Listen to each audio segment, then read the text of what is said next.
ಶ್ರುತಿ ಸ್ಮೃತಿ ಪುರಾಣಾನಾಂ ಆಲಯಂ ಕರುಣಾಲಯಂ ನಮಾಮಿ ಭಗವತ್ಪಾದಂ ಶಂಕರಂ ಲೋಕಶಂಕರಂ. ಈ ದಿನದ ಶುಭಾಶಯಗಳನ್ನು ತಿಳಿಸ್ತಾ ಎಲ್ಲರಿಗೂ ಈ ಒಂದು ಶಂಕರ ಭಗವತ್ಪಾದರ ಒಂದು ಶ್ಲೋಕದ ಮುಖಾಂತರ ಸ್ವಾಗತ ಕೊಡ್ತಾ ಇದ್ದೇನೆ. ಇದೇ ಮೊದಲ ಬಾರಿಗೆ ನಮ್ಮ ಚಾನಲ್ ಅನ್ನ ಅಥವಾ ವಿಡಿಯೋನ ನೋಡ್ತಾ ಇರುವಂತಾದ್ರೆ ಚಾನಲ್ ಸಬ್ಸ್ಕ್ರೈಬ್ ಮಾಡ್ಕೊಳ್ಳಿ. ಅದರ ಮೂಲಕ ನಾವು ಅಪ್ಲೋಡ್ ಮಾಡೋ ಎಲ್ಲ ಹೊಸ ವಿಡಿಯೋಗಳು ನಿಮಗೆ ಅತಿ ಶೀಘ್ರದಲ್ಲಿ ಕಂಡು ಬರುತ್ತೆ. ಹಾಗೆ ವಿಷಯವನ್ನ ಬೇಗ ತಿಳ್ಕೊಳ್ಬಹುದು. ಜೊತೆಗೆ ಇತರರಿಗೂ ಶೇರ್ ಮಾಡಿ ಅವರು ಕೂಡ ವಿಷಯ ತಿಳ್ಕೊಳ್ಳುವಂತೆ ಆಗ್ಲಿ ಅಂತ ಹೇಳ್ತಾ, ಇವತ್ತಿನೊಂದು ವಿಷಯದಲ್ಲಿ ಅಧಿಕ ಮಾಸದ ಮಹತ್ವ. ಈಗೇನು ಎಲ್ಲರ ಬಾಯಲು ಬರೋ 17ನೇ ತಾರೀಕಿನಿಂದ ಅಂದ್ರೆ ಇದೇ ಮೇ 17ರಿಂದ ಒಂದು ತಿಂಗಳ ಅಧಿಕ ಮಾಸ ಅಥವಾ ಯಾವುದೇ ಕಾರ್ಯಕ್ರಮ ಇಲ್ಲ ಅನ್ನುವಂಥದ್ದು. ಅಧಿಕ ಮಾಸ ಅಂದ್ರೆ ಏನು ಅನ್ನುವಂಥ ವಿಷಯವನ್ನ ಸ್ವಲ್ಪ ಕೂಲಂಕುಷವಾಗಿ ನೋಡೋಣ. ಅಧಿಕ ಮಾಸ ವಿಷಯವಾದ ಅಂದ್ರೆ ಆರಂಭ ಯಾವಾಗ ಆಗ್ತಾ ಇದೆ? ಇದೇ ಮೇ 17ರಿಂದ ಜೂನ್ 15ರವರೆಗೆ ಅಧಿಕ ಜ್ಯೇಷ್ಠ ಮಾಸ ಇರುವಂತಹದ್ದು. ನಂತರ ಜೂನ್ 16ರಿಂದ ನಿಜ ಜ್ಯೇಷ್ಠ ಆರಂಭ ಆಗುವಂತಹದ್ದು. ಹಾಗಾಗಿ ಈ ಒಂದು ಅಮಾವಾಸ್ಯೆ ಶನಿವಾರ ಏನು ಅಮಾವಾಸ್ಯೆ ಇದೆ ಅದು ಕಳೆದ ನಂತರದಲ್ಲಿ ಅಧಿಕ ಮಾಸ ಆರಂಭ ಆಗತ್ತೆ. ಯಾವ ಚಾಂದ್ರಮಾನ ಅಥವಾ ಚಂದ್ರಮಾಸದಲ್ಲಿ ಸಂಕ್ರಾಂತಿ ಬರೋದಿಲ್ವೋ ಅದನ್ನ ನಾವು ಅಧಿಕ ಮಾಸ ಅಂತ ಕರೀತೇವೆ. ಪ್ರತಿ ತಿಂಗಳಲ್ಲಿ ಕೂಡ ಸಂಕ್ರಾಂತಿ ಇರ್ತದೆ, ಆದರೆ ಅಧಿಕ ಮಾಸದಲ್ಲಿ ಸೂರ್ಯ ಸಂಕ್ರಾಂತಿ ಬರೋದಿಲ್ಲ.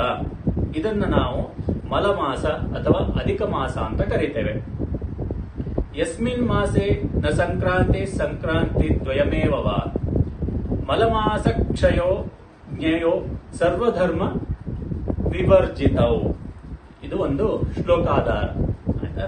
ಸೊ ಇಲ್ಲಿ ಎರಡು ಸೂರ್ಯ ಸಂಕ್ರಮಣಗಳ ಬಂದರೆ ಅದು ಕ್ಷಯ ಮಾಸ ಅಂತ ನಾವು ಕರೀತೇವೆ.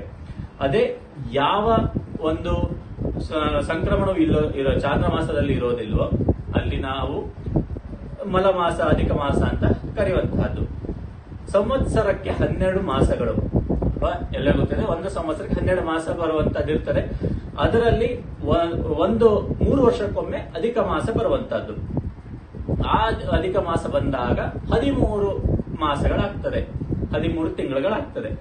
ಈ ಅಧಿಕ ಮಾಸವೇ 13ನೇ ಮಾಸ ಆಗಿರುತ್ತದೆ. ಮತ್ತೆ ಇದಕ್ಕೆ ಪುರುಷೋತ್ತಮ ಮಾಸ ಅಂತ ಕರೆಯುವಂತಹದ್ದು ನಮಗೆ ಇಲ್ಲಿ ಕಂಡು ಬರುವಂತಹದ್ದು. ಉಳಿದೆಲ್ಲದಕ್ಕೂ ಚೈತ್ರ ವೈಶಾಖ ಜ್ಯೇಷ್ಠ ಆಷಾಢ ಅನ್ನುವಂಥದ್ದೇನು ಮಾಸಗಳಿರೋದು.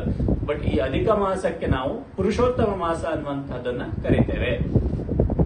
ಸೂರ್ಯ ಒಂದು ರಾಶಿಗೆ ಇನ್ನೊಂದು ರಾಶಿಗೆ ಹೋಗುವಂತಹದಕ್ಕೆ ಸಂಕ್ರಾಂತಿ ಅಂತ ಕರೆಯುವಂಥದ್ದು. ಈ ಒಂದು ಪ್ರತಿ 33ನೇ ಚಾಂದ್ರಮಾನ ತಿಂಗಳೇನಿದೆಯೋ ಅದನ್ನ ನಾವು ಅಧಿಕ ಮಾಸ ಅಂತ ಕರಿತೇವೆ. ವಸಿಷ್ಠ ಸಿದ್ಧಾಂತದ ಪ್ರಕಾರ ಇಲ್ಲಿ ಏನಾಗ್ತದೆ? ಅಧಿಕ ಮಾಸ 32 ತಿಂಗಳು 16 ದಿವಸ 3 ಗಂಟೆ 12 ನಿಮಿಷಕ್ಕೆ ಬರುವಂತಹದ್ದು.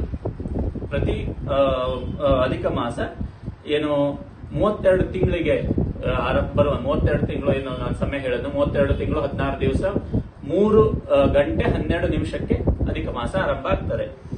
ಇದನ್ನ ನಾವು ಖಗೋಳ ವಿಜ್ಞಾನ ಹಾಗೆ ಗಣಿತ ಸೂತ್ರಗಳ ಆಧಾರದ ಮುಖಾಂತರವೇ ನಾವು ಪರಸ್ಪರ ತುಲನೆ ಮಾಡಿ ಲೆಕ್ಕಾಚಾರ ಮಾಡಿ ಕಂಡುಹಿಡಿದಿರುವಂತಹದ್ದು. ಇದು ನಮ್ಮ ಪೂರ್ವಜರು ಕಂಡುಹಿಡಿಯುವಂತಹದ್ದು. ಒಂದು ಅಧಿಕ ಮಾಸ ಅನ್ನುವಂಥದ್ದು ಒಂದು ಸಣ್ಣ ವಿಷಯವನ್ನು ನೋಡುವಂತಹದ್ದಾದ್ರೆ ಅಂದ್ರೆ ವಿಜ್ಞಾನ ವಿಷಯ ನೋಡುವಂತಹದ್ದಾದ್ರೆ ಭೂಮಿ ಸೂರ್ಯನ ಸುತ್ತಲಿಕ್ಕೆ 365.2422 ದಿವಸಗಳನ್ನ ತಗೊಳ್ಳುತ್ತದೆ ಅಲ್ವಾ? ಸೊ ಅದೇ ನಾವು ಸೌರಮಾನ ವಾರ್ಷಿಕ ಚಲನೆ ಅಂತ ನಾವು ಹೇಳ್ತೇವೆ. ಅದೇ ಚಂದ್ರ ಒಂದು ಹುಣ್ಣಿಮೆಯಿಂದ ಮತ್ತೊಂದು ಹುಣ್ಣಿಮೆಗೆ ಏನು ಇದಾಗುತ್ತೆ ಅಂದ್ರೆ ಭೂಮಿಯನ್ನು ಸುತ್ತ ಒಂದು ಹುಣ್ಣಿಮೆಯಿಂದ ಮತ್ತೊಂದು ಹುಣ್ಣಿಮೆಗೆ 29.531 ದಿನಗಳಲ್ಲಿ ಒಂದು ಹುಣ್ಣಿಮೆಯಿಂದ ಮತ್ತೊಂದು ಹುಣ್ಣಿಮೆ ಬರ್ತದೆ. ಅಂದ್ರೆ ಒಂದು ತಿಂಗಳ ಅನ್ನುವಂತ ನಾವು ಹೇಳ್ತೇವೆ. ಅಂದ್ರೆ ಅಲ್ಲಿ ಸಂಪೂರ್ಣ 30 ದಿನ ಆಗ್ಲಿಲ್ಲ. ಇದೇ ರೀತಿ ನಾವು ಕ್ಯಾಲ್ಕುಲೇಷನ್ ಮಾಡಿದಾಗ ಸೌರಮಾನಕ್ಕೂ ಚಾಂದ್ರಮಾನಕ್ಕೂ ಇರೋ ವ್ಯತ್ಯಾಸ 10.8702 ದಿನಗಳು. ಇದಿಷ್ಟು ದಿನಗಳು ವ್ಯತ್ಯಾಸ ಬರ್ತದೆ. ಈ ವ್ಯತ್ಯಾಸವನ್ನ ನಾವು ಸರಿದೂಗಿಸ್ಲಿಕ್ಕೆ ಏನ್ ಮಾಡಿದ್ರಪ್ಪ? 3 ವರ್ಷಗಳನ್ನ ತಗೊಂಡ್ರು. ವರ್ಷಕ್ಕೆ 10 ದಿನಗಳನ್ನು ಲೆಕ್ಕ ಹಿಡಿದಾಗ 3 ವರ್ಷಕ್ಕೆ 32.6106 ದಿವಸಗಳಾಗ್ತದೋ ಇದನ್ನ ತುಲನೆ ಮಾಡಿ 3ನೇ ವರ್ಷದಲ್ಲಿ ಅಧಿಕ ಮಾಸವನ್ನ ಇಟ್ರು. 30 ದಿನಗಳ ಅಧಿಕ ಮಾಸವನ್ನ ಇಟ್ರು. ಹೀಗಾಗಿ ಇಲ್ಲಿ ಸೌರಮಾನ ಮತ್ತೆ ಚಾಂದ್ರಮಾನ ದಿನಗಳನ್ನು ಸರಿ ಮಾಡ್ಲಿಕ್ಕೆ 3 ವರ್ಷಕ್ಕೊಮ್ಮೆ ಅಧಿಕ ಮಾಸ ಬರುವಂತಹದ್ದು. ಮತ್ತೆ ಈ ಒಂದು ಅಧಿಕ ಮಾಸದಲ್ಲಿ ನಾವು ಏನೆಲ್ಲ ಮಾಡಬಹುದು ಅನ್ನುವಂಥದ್ದು ನೋಡೋದಾದ್ರೆ, ಅಧಿಕ ಮಾಸದಲ್ಲಿ ಯಾವತ್ತೂ ಸೂರ್ಯ ಸಂಕ್ರಾಂತಿ ಇರೋದಿಲ್ಲ, ಅದು ಈಗಾಗಲೇ ಹೇಳಿದೆ. ಹಾಗೆ ಅಧಿಕ ಮಾಸದಲ್ಲಿ ಏಕಾದಶಿಗಳಿಗೆ ಹೇಗೆ ಪ್ರತಿಯೊಂದು ಏಕಾದಶಿಗಳಲ್ಲಿ ಒಂದೊಂದು ಹೆಸರಿಡ್ತೇವೋ, ಅದೇ ರೀತಿ ಅಧಿಕ ಮಾಸದ ಏಕಾದಶಿಯಲ್ಲಿ ಪದ್ಮಿನಿ ಮತ್ತೆ ಪರಮ ಅನ್ನುವಂತಹ ಏಕಾದಶಿಗಳು ಅತಿ ಶ್ರೇಷ್ಠವಾಗಿದೆ. ಈ ಒಂದು ಬರುವಂತಹ ಏಕಾದಶಿಗಳಿಗೆ ಪದ್ಮಿನಿ ಮತ್ತೆ ಪರಮ ಅಂತ ಹೆಸರಿರುತ್ತದೆ. ಇದು ಪುರುಷೋತ್ತಮ ನಾಮ ಅನ್ನುವಂತಹ ಒಂದು ತಿಂಗಳಾಗಿರೋದ್ರಿಂದ ನಾವು ಹೆಚ್ಚು ವಿಷ್ಣುವಿನ ಆರಾಧನೆ ಮಾಡುವಂತಹದ್ದು ಅಥವಾ ಪರಮಾತ್ಮನ ಆರಾಧನೆ ಮಾಡುವಂತಹದ್ದು ಒಳ್ಳೆಯದು. ಹಾಗೆ ಈ ಒಂದು ಏನು 12 ತಿಂಗಳಲ್ಲಿ ನೀವು ಏಕಾದಶಿ ಮಾಡಲಿಲ್ಲ ಅಂದ್ರೂ ಕೂಡ ಈ 2 ಏಕಾದಶಿ ಮಾಡಿದ್ರೆ ಅತ್ಯುತ್ತಮ ಫಲಗಳನ್ನು ಪಡೆಯುವಂತಹ ಸಾಧ್ಯತೆಗಳು ಹೆಚ್ಚಿದೆ ಅನ್ನುವಂತಹದ್ದು ಶಾಸ್ತ್ರ ಹೇಳಿದೆ. ಈ ಒಂದು 3 ವರ್ಷಕ್ಕೆ ಬರುವಂತಹ ಅಧಿಕ ಮಾಸದಲ್ಲಿ ನಾವು ಒಂದು ವಿಶೇಷ ಪ್ರಾಧಾನ್ಯತೆ ಕೊಟ್ಟಿರುವಂತಹದ್ದು. ಯಾಕಪ್ಪ? ಇದನ್ನ ಮಲಮಾಸ ಅಂತ ಕರೀತಾರೆ. ಮಲ ಅಂದ್ರೆ ಏನು? ನಮ್ಮ ಒಂದು ಕೆಟ್ಟದನ್ನ ಮಲ ಅಂತ ಕರೀತೇವೆ ಅಲ್ವಾ? ಅದನ್ನ ಹೊರಗೆ ಹಾಕುವಂತಹದ್ದೇ ಮಲಮಾಸ. ನಾವು ಮಾಡಿರುವಂತಹ ಕೆಟ್ಟ ಕರ್ಮಗಳಿರ್ಬೋದು ಅಥವಾ ನಮ್ಮ ಗ್ರಹಚಾರ ದೋಷಗಳಿರ್ಬೋದು, ಇವುಗಳನ್ನೆಲ್ಲ ನಿವಾರಣೆ ಮಾಡಿಕೊಳ್ಳುವಂತಹ ತಿಂಗಳೇ ಮಲಮಾಸ. ಈ ಮಲಮಾಸದಲ್ಲಿ ನಾವು ಏನೆಲ್ಲ ಮಾಡಬೇಕು ಅನ್ನುವಂತ ನೋಡೋದಾದ್ರೆ, ದೇವರಿಗೆ ನಾವು ಹೆಚ್ಚು ಹೆಚ್ಚು ನಮ್ಮ ಸರ್ವಸ್ವವನ್ನು ನಾವು ಇಡಬೇಕು. ಈ ಒಂದು ಸಂದರ್ಭದಲ್ಲಿ ಮಲಮಾಸದಲ್ಲಿ ಅಥವಾ ಅಧಿಕ ಮಾಸದಲ್ಲಿ ಯಾವುದೇ ಶುಭ ಕಾರ್ಯಗಳು ನಡೆಯೋದಿಲ್ಲ, ಅದು ಗೊತ್ತಿರುವಂತಹದ್ದು. ಮದುವೆ, ಮುಂಜಿ, ಗೃಹ ಪ್ರವೇಶಗಳು ನಡೆಯೋದಿಲ್ಲ. ಆದ್ರೆ ದೇವತಾ ಕಾರ್ಯಗಳು, ಶಾಂತಿ ಕಾರ್ಯಗಳನ್ನು ಮಾಡಿದ್ರೆ ಅತ್ಯುತ್ತಮ, ಒಳ್ಳೆಯದು. ಧರ್ಮ ಕಾರ್ಯಗಳು ಮಾಡಿದ್ರೆ ಒಳ್ಳೆಯದು. ಇನ್ನು ವಿಷ್ಣು ಪಾರಾಯಣ ಅಥವಾ ವಿಷ್ಣು ಆರಾಧನೆ, ವಿಷ್ಣು ಸಹಸ್ರನಾಮ ಇರ್ಬೋದು, ಲಕ್ಷ್ಮೀ ಪಾರಾಯಣ ಇರ್ಬೋದು, ಅಥವಾ ವಿಷ್ಣುವಿಗೆ ಸಂಬಂಧಪಟ್ಟಂತಹ ವಿಷಯಗಳಲ್ಲಿ ಯಾವುದೇ ಪಾರಾಯಣಗಳು, ಪೂಜೆಗಳನ್ನು ಮಾಡುವಂತಹದ್ದು ಅತ್ಯುತ್ತಮ ಅನ್ನುವಂಥದ್ದು. ಈ ಒಂದು ಅಧಿಕ ಮಾಸದಲ್ಲಿ ದೀಪದಾನ ಅಥವಾ ಕೆಲವೊಂದು ದಾನಗಳನ್ನ ಮಾಡ್ತಾರೆ. ಅದೆಲ್ಲವನ್ನ ಏನೆಲ್ಲ ಆಗತ್ತೆ ಅನ್ನೋದು ನೋಡೋದಾದ್ರೆ, ಈ ಒಂದು ದೀಪದಾನದಿಂದ ನಮ್ಮ ಸಕಲ ಪಾಪಗಳು ನಾಶ ಆಗ್ತದೆ, ಬೂದಿ ಆಗ್ತದೆ ಅನ್ನುವಂತಹದ್ದು. ಮತ್ತೆ ಈ ಒಂದು ಅಧಿಕ ಮಾಸದಲ್ಲಿ ಒಂದು ಮಾತಿದೆ, ಏನಪ್ಪ? ಅಧಿಕಸ್ಯ ಅಧಿಕ ಫಲಂ. ಅಧಿಕ ಮಾಸದಲ್ಲಿ ನೀವು ಏನು ದಾನ ಮಾಡ್ತಿರೋ ಅಥವಾ ಏನು ಶಾಂತಿ ಕಾರ್ಯಗಳನ್ನ ಮಾಡ್ತಿರೋ, ಪೂಜೆ ಪುನಸ್ಕಾರ ಮಾಡ್ತಿರೋ, ಅದಕ್ಕೆ ಅಧಿಕ ಫಲ ಇದೆ ಅನ್ನುವಂತಹದ್ದು. ಹಾಗಾಗಿ ಅಧಿಕ ಮಾಸದಲ್ಲಿ ಹೆಚ್ಚು ಫಲಗಳನ್ನು ಪಡೆಯಲಿಕ್ಕೆ ಆದಷ್ಟು ಪ್ರಯತ್ನ ಮಾಡಿ. ಅಧಿಕ ಮಾಸದಲ್ಲಿ 33 ದೇವತೆಗಳನ್ನ ಆರಾಧನೆ ಮಾಡ್ತಾರೆ, ಅಥವಾ 33 ದೇವತೆಗಳ ಪ್ರತೀತಿಯಾಗಿ ದಾನವನ್ನು ಮಾಡುವಂತಹದ್ದಿದೆ. ಆ 33 ದೇವತೆಗಳು ಯಾರಪ್ಪ ಅನ್ನುವಂತ ನೋಡೋದಾದ್ರೆ, ಅಷ್ಟವಸುಗಳು, ಏಕಾದಶ ರುದ್ರರು, 12 ಆದಿತ್ಯರು, ಒಬ್ಬ ಪ್ರಜಾಪತಿ, ಹಾಗೆ ಒಬ್ಬ ವಷಟ್ಕಾರ. ಈ 33 ದೇವತೆಗಳನ್ನು ಸೇರಿಸಿ ನಾವು ಆರಾಧನೆ ಮಾಡುವಂತಹದ್ದು ಒಳ್ಳೆಯದು. ಈ ಒಂದು 33 ಸಂಖ್ಯೆಯಲ್ಲಿ ದಾನವನ್ನ ಮಾಡುವಂತಹದ್ದು ಕೂಡ ಒಳ್ಳೆಯದು. ಆ 33 ನಮಗೆ ಏನು ಕೊಡ್ತದೆ? 3 + 3 6 ಅರಿಷಡ್ ವರ್ಗಗಳ ಒಂದು ಮೇಲಿನ ಜಯವನ್ನು ಕೊಡುವಂತಹದ್ದು. ಹಾಗೆ 3 × 3 9 ನವವಿಧವಾದಂತಹ ಭಕ್ತಿಯಲ್ಲಿ ನಮ್ಮ ಒಂದು ಸಂಕೇತವನ್ನು ಕೊಡುವಂತಹದ್ದು. ಹಾಗೆ ಪುರುಷೋತ್ತಮನನ್ನ ನೇರವಾಗಿ ಆರಾಧನೆ ಮಾಡುವಂಥದ್ದು. 3/3 ಮಾಡಿದ್ರೆ 1 ಬರ್ತದೆ. ಪುರುಷೋತ್ತಮ, ಒಬ್ಬ ಪುರುಷೋತ್ತಮನ ಆರಾಧನೆ ಮಾಡುವಂತಹದ್ದು ನಮಗೆ ಅತ್ಯುತ್ತಮ ಫಲವನ್ನು ಕೊಡುವಂತಹದ್ದು. ಹಾಗೆ ಅವನ ಒಂದು ಸಾಮೀಪ್ಯವನ್ನು ಕೊಡುವಂತಹದ್ದನ್ನ ಸೂಚಿಸ್ತದೆ.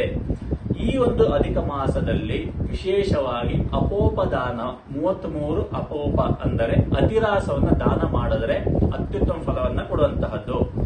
ಈ 33 ಅತಿರಾಸ ದಾನ ವಿಶೇಷ ಫಲ ಕೊಡುವಂತಹದ್ದಿದೆ. ದಂಪತಿ ಪೂಜೆಯನ್ನ ಮಾಡಿ ದೀಪದಾನ ಮಾಡುವಂತಹದ್ದು ಕೂಡ ಒಳ್ಳೆಯದು.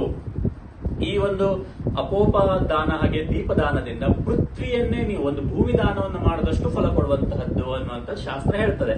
ಹಾಗಾಗಿ ಆದಷ್ಟು ನಿಮ್ಮ ಕೈಲಾದರೆ ಮಾಡುವಂತಹದ್ದು ಒಳ್ಳೆಯದು. ಇನ್ನು ಪಾರಾಯಣ ಪ್ರವಚನಗಳಲ್ಲಿ ಭಾಗಿಯಾದರೆ, ಮಾಡಿಸಿದರೆ ಮನೆಯಲ್ಲಿ, ಅದು ಕೂಡ ಒಳ್ಳೆಯದನ್ನ ಮಾಡುವಂತಹದ್ದಿದೆ. ನಿಮಗೆ ಒಂದು ವೇಳೆ ಇಡೀ ತಿಂಗಳು ಅಧಿಕ ಮಾಸ ನಿಮಗೆ ಆಚರಣೆ ಮಾಡ್ಲಿಕ್ಕೆ ಆಗಿಲ್ಲ ಅಂತಂದ್ರೆ, ದ್ವಾದಶಿ ಮತ್ತೆ ಹುಣ್ಣಿಮೆಯ ದಿನ ನೀವು ಮನೆಯಲ್ಲಿ ಪಾರಾಯಣ ಮಾಡಿಸಿ ಕಂಚಿನ ಪಾತ್ರೆಯಲ್ಲಿ 33 ಅತಿರಾಸವನ್ನ ಇಟ್ಟು 33 ಅಂದ್ರೆ 33 ದೇವತೆಗಳನ್ನ ಆರಾಧನೆ ಮಾಡಿ ನೀವು ದಕ್ಷಿಣೆಯೊಂದಿಗೆ ದಾನವನ್ನ ಮಾಡಿದ್ರೆ ನೀವು ಯಾವ ದಿನ ಮಾಡ್ಲಿಲ್ವೋ ಅಥವಾ ಬಿಟ್ರೋ ಅದೆಲ್ಲ ದಾನಕ್ಕೆ ಸಮನಾಗಿರ್ತದೆ. ಅದಕ್ಕೊಂದು ಅಪೋಪದಾನಕ್ಕೆ ಒಂದು ಪ್ರಮಾಣ ಶ್ಲೋಕ ಇದೆ. ಏನು ಅನ್ನುವಂತ ನೋಡೋದಾದ್ರೆ, ತ್ರಯತ್ರಿಂಶತ್ ಉಪಾನ್ನಂ ಕಾಂಸ್ಯ ಪಾತ್ರೆ ನಿಧಾಯ ಚ ಸಂಗೃತಂ ಹಿರಣ್ಯಂ ಚ ಬ್ರಾಹ್ಮಣಾಯ ನಿವೇದಯೇತ್ ಅಂದ್ರೆ ಕಂಚಿನ ಪಾತ್ರೆಯಲ್ಲಿ 33 ಅಪೋಪಗಳನ್ನ ಇಟ್ಟು ದಕ್ಷಿಣೆ ಸಹಿತವಾಗಿ ಬ್ರಾಹ್ಮಣರಿಗೆ ದಾನ ಮಾಡಿ ಅನ್ನುವಂತಹ ಒಂದು ಅದು ಪ್ರಮಾಣ ಶ್ಲೋಕ. 33 ಅಪೋಪಗಳನ್ನ ತುಂಬಿ ದೇವರ ಮನೆಯಲ್ಲಿ ಇಡೋಕ್ಕಿಂತ ಮುಂಚೆ ಕೆಳಗಡೆ ಒಂದು ರಂಗೋಲಿಯನ್ನು ಹಾಕಿ ಅದರ ಮೇಲೆ ಅಪೋಪದ ಇರುವಂತಹ ಕಂಚಿನ ಪಾತ್ರೆ ಇಟ್ಟು ದಕ್ಷಿಣೆಯನ್ನಿಟ್ಟು 33 ದೇವತೆಗಳನ್ನ ಆವಾಹನೆಯನ್ನ ಮಾಡಿ ಆ ದಾನವನ್ನ ಮಾಡಿದ್ರೆ, ಹಾಗೆ ಈ ಒಂದು ಅಧಿಕ ಮಾಸದಲ್ಲಿ ಪುರುಷೋತ್ತಮ ನಾಮಧೇಯ ಪರಮಾತ್ಮನ ಒಂದು ಆರಾಧನೆಯನ್ನು ಮಾಡೋದ್ರಿಂದ, ಹರಿಯ ಚಿಂತನೆಯನ್ನ ನಾವು ಜಾಸ್ತಿ ಮಾಡೋದ್ರಿಂದ ನಮಗೆ ಈ ವರ್ಷ ಪೂರ್ತಿ ಮಾಡಬೇಕಾದ ಫಲಗಳು ಮಾಡ್ಲಿಕ್ಕೆ ಆಗ್ಲಿಲ್ಲ ಅಂದ್ರೂ ಈ ಒಂದು ಸಮಯದಲ್ಲಿ ಮಾಡಿದಂತಹ ವ್ರತ ನಿಮಗೆ ವ್ರತ ಸಿದ್ಧಿಯನ್ನ ಕೊಡ್ತದೆ, ಅಥವಾ ವರ್ಷ ಪೂರ್ತಿ ಮಾಡದೇ ಇರುವಂತಹ ವ್ರತದ ಸಿದ್ಧಿಯನ್ನ ಕೊಡ್ತದೆ, ಫಲವನ್ನ ಕೊಡ್ತದೆ ಅನ್ನುವಂತಹದ್ದು ನಾವಿಲ್ಲಿ ಗಮನಿಸಬೇಕಾದಂತಹ ಆಚರಣೆ. ಹಾಗಾಗಿ ಯಾವುದೇ ರೀತಿಯಾದಂತಹ ಕಾಮನೆಗಳು ಅಂದ್ರೆ ನಿಮ್ಮ ಒಂದು ಸಂಕಲ್ಪಗಳು ಇರ್ಲಿ ಅಥವಾ ಇಲ್ಲದೆ ಇರ್ಲಿ, ಈ ಒಂದು ಅಧಿಕ ಮಾಸವನ್ನು ಆಚರಣೆ ಮಾಡೋದ್ರಿಂದ ಅನ್ಕೊಂಡಿರುವಂತಹದ್ದು ಅಥವಾ ನಿಮಗೆ ಸಿಗಬೇಕಾಗಿರುವಂತಹ ಎಲ್ಲ ಅವಕಾಶಗಳು ಇದು ಅತಿ ಶೀಘ್ರದಲ್ಲಿ ನಿಮ್ಮ ಆಸೆಗಳು ಈಡೇರಿಸುವಂತೆ ಮಾಡಿಕೊಡ್ತದೆ ಅಂತ ಹೇಳ್ತಾ, ಎಲ್ಲರೂ ಅಧಿಕ ಮಾಸವನ್ನ ಭಕ್ತಿ ಶ್ರದ್ಧೆಯಿಂದ ಆಚರಣೆ ಮಾಡಿ ಅಂತ ಹೇಳ್ತಾ ಎಲ್ಲರಿಗೂ ಧನ್ಯವಾದಗಳು. ಹಾಗೆ ನಮ್ಮ ಚಾನೆಲ್ ಅನ್ನ ಇತರರೊಂದಿಗೆ ಶೇರ್ ಮಾಡಿ, ಸಬ್ಸ್ಕ್ರೈಬ್ ಮಾಡ್ಕೊಳ್ಳಿಕ್ಕೆ ಹೇಳಿ. ಅವರು ಕೂಡ ಅತಿ ಶೀಘ್ರದಲ್ಲಿ ವಿಷಯವನ್ನ ತಿಳ್ಕೊಳ್ಳಿಕ್ಕೆ ಸಹಾಯ ಮಾಡುವಂತದ್ದಾಗ್ತದೆ. ಧನ್ಯವಾದಗಳು.